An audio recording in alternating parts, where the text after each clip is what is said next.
আসসালামু আলাইকুম রহমতুল্লাহ। জুমার দিন বা শুক্রবার সপ্তাহের শ্রেষ্ঠ দিন। এই দিনের মর্যাদা ও তাৎপর্য অনেক বেশি। ফজিলতের কারণে সাপ্তাহিক ঈদের দিন বলা হয়েছে। জুমার দিনের ফজিলত সম্পর্কে বহু হাদিস বর্ণিত হয়েছে। আল্লাহর রাসূল সাল্লাল্লাহু আলাইহি ওয়াসাল্লাম বলেছেন, জুমার দিনের সপ্তাহের মধ্যে শ্রেষ্ঠ এবং তা আল্লাহর নিকট অধিক সম্মানিত।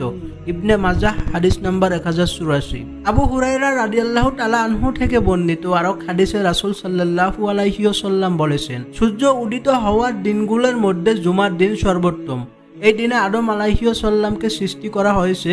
এই দিনে তাকে জান্নাতে প্রবেশ করানো হয়েছে এবং এই দিনেই তাকে জান্নাত থেকে বের করা হয়েছে। মুসলিম হাদিস নাম্বার 854। শুক্রবার বিশেষ কিছু আমল ও সুন্নাত রয়েছে। বিভিন্ন হাদিসে সেগুলো বর্ণিত হয়েছে। সেগুলোর মধ্যে গুরুত্বপূর্ণ ধারাবাহিক কয়েকটি হলো গোসল করা, উত্তম পোশাক গায়ে দেওয়া, সুগন্ধি ব্যবহার করা ও মনোযোগের সঙ্গে খুতবা শোনা। আল্লাহর রাসূল সাল্লাল্লাহু আলাইহি ওয়াসাল্লাম বলেছেন, যে ব্যক্তি জুমার দিন গোসল করে, উত্তম পোশাক পরিধান করবে এবং সুগন্ধি ব্যবহার করবে যদি তার নিকট থাকে, তারপর জুমার নামাজে আসে এবং অন্য মুসল্লিদের গায়ের উপর দিয়ে তবকে সামনের দিকে না যায়, নির্ধারিত নামাজ আদায় করে, তারপর ইমাম খুতবার জন্য বের হওয়ার পর থেকে সালাম পর্যন্ত চুপ করে থাকে, তাহলে তার এই আমল পূর্ববর্তী জুমার দিন থেকে পরের জুমা পর্যন্ত সমস্ত সগীরা গুনাহের জন্য কাফফারা হবে। সুবহানাল্লাহ। আবু দাউদ হাদিস নাম্বার 343। জুমার দিন আগেভাগে মসজিদে যাওয়া গুরুত্বপূর্ণ আমল। আল্লাহ সুবহানাহু তাআলা পবিত্র কোরআনে ঘোষণা করেছেন, হে মুমিনগণ, জুমার দিন তখন নামাজের আজান দেওয়া হয়, তখন তোমরা আল্লাহর স্মরণে দ্রুত ছুটে যাও এবং বেচাকেনা বন্ধ করো। এটা তোমাদের জন্য উত্তম যদি তোমরা বোঝো। সূরা জুমা আয়াত নাম্বার 9। এক হাদিসে আল্লাহর রাসূল সাল্লাল্লাহু আলাইহি ওয়াসাল্লাম বলেছেন, জুমার দিন মসজিদের দরজায় ফেরেশতারা অবস্থান করে এবং ক্রমানুসারে আগে আগমনকারীদের নাম লিখতে থাকেন। যে সবার আগে আসে সে ওই ব্যক্তির মতো যে একটি মোটা তাজা উট কুরবানি করে। সুবহানাল্লাহ। এরপর যে আসে সে ওই ব্যক্তি যে একটি গাবী কুরবানি করে। এরপর আগমনকারী ব্যক্তি মুরগি দানকারীর ন্যায়।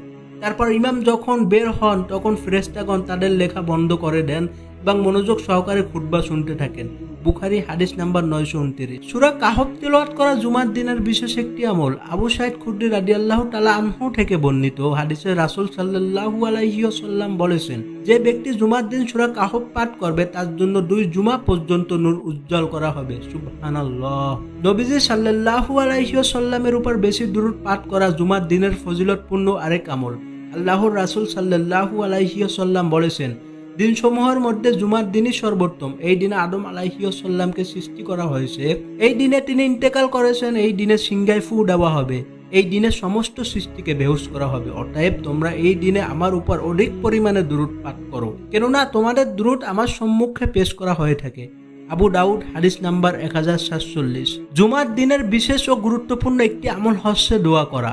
জাবের ইবনে আব্দুল্লাহ রাদিয়াল্লাহু তাআলা আনহু থেকে বর্ণিত হাদিসে রাসূল সাল্লাল্লাহু আলাইহি ওয়াসাল্লাম বলেছেন, জুমার দিনের 12 ঘন্টার মধ্যে একটি বিশেষ মুহূর্ত এমন আছে যে তখন কোনো মুসলমান আল্লাহর নিকট যে দোয়া করবে আল্লাহ সুবহানাহু তাআলা তা কবুল করে নেবেন।